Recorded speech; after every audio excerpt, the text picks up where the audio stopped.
അസ്സലാമു അലൈക്കും.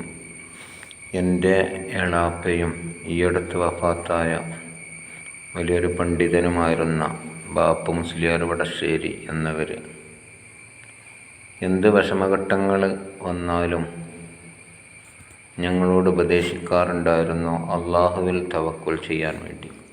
ഹസ്ബുനല്ലാഹു നിഅമൽ വക്കീൽ എന്ന് ഓരോ ദിവസവും 300 പ്രാവശ്യമെങ്കിലും ചൊല്ലാൻ വേണ്ടി കൽപ്പിക്കുമായിരുന്നു. തൽസമാത്തിൻ്റെ വിഷയത്തിൽ വളരെ അഗ്രഗണ്യനായിരുന്നു.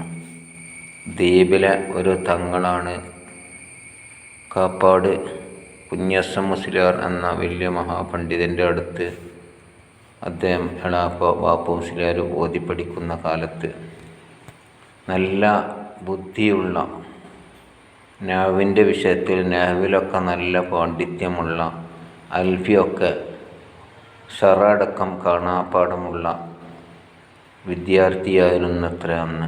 അങ്ങനെ എന്തു ചെയ്തു, ദ്വീപിലുള്ളൊരു തങ്ങൾക്ക് ആ അൽഫിയ കിതാബ് ഓതിക്കൊടുത്ത് വളരെ വിശദീകരിച്ച് ഓതിക്കൊടുത്തത് കാരണം അദ്ദേഹത്തിന് അത് നല്ല പോലെ തിരിയുകയും അതിൻ്റെ പ്രത്യോപകാരമെന്നോണം അദ്ദേഹം എന്തു ചെയ്തു, എളാപ്പാക്ക് തൽസമാത്തിൻ്റെ വിഷയങ്ങൾ പഠിപ്പിച്ചു കൊടുത്തു.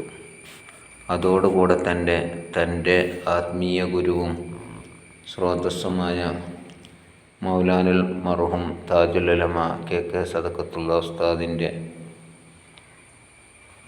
ആയുർവേദ മരുന്നുകളുടെ അതും അദ്ദേഹത്തിന് പഠിപ്പിച്ചു കൊടുത്തു. അങ്ങനെ കുറേ കാലങ്ങളോളം കോഴിക്കോട് ജില്ലയിലെ നാദാപുരത്തിനടുത്ത വേളംചെമ്പോട് എന്ന സ്ഥലത്തും ആദ്യകാലത്ത് അരമ്പോൽ എന്ന സ്ഥലത്തും അതിൻ്റെ ശേഷം ദീർഘകാലം വേളംചെമ്പോട് എന്ന സ്ഥലത്ത് മുദരിസായി ജോലി ചെയ്തിരുന്ന ബാപ്പു മുസ്ലിയാർ വളരെ എല്ലാവർക്കും പ്രിയപ്പെട്ടവനും ആ ഭാഗത്തുള്ള ആളുകളൊക്കെ എന്ത് വിഷയങ്ങൾ വന്നാലും സമീപിക്കുകയും ആത്മീയമായും ഭൗതികമായുമുള്ള എല്ലാ കാര്യങ്ങൾക്കും പ്രതിവിധി കണ്ടെത്തിയിരുന്ന ആളുമായിരുന്നു. വടശ്ശേരി ഖബർസ്ഥാനിൽ മറവ് ചെയ്യപ്പെട്ട് കിടക്കുകയാണ്. അള്ളാഹു അവരെയും നമ്മയൊക്കെ അവൻ്റെ ജന്നാത്തുൽ ഫിർദൗസിൽ ഒരുമിച്ച് കൂട്ടട്ടെ. നമ്മുടെ ഗുരുവിൻ്റെ ഗുരുവായ ആ ശൃംഖല റസൂലിലേക്ക് എത്തുമ്പോൾ എളാപ്പയുടെ നേരിട്ട ഗുരുവായ സദഖത്തുള്ള ഉസ്താദ് താജുൽ ഉലമ അവറുകളിലൊക്കെ കേരളക്കരയിൽ അറിയപ്പെട്ട വലിയ കരുത്തുറ്റ പണ്ഡിതനാണ്. അദ്ദേഹത്തിൻ്റെയൊക്കെ പ്രീതി സമ്പാദിക്കാൻ അള്ളാഹു തൗഫീഖ് ചെയ്യട്ടെ എന്ന് പറഞ്ഞിട്ട് നിർത്തുന്നു.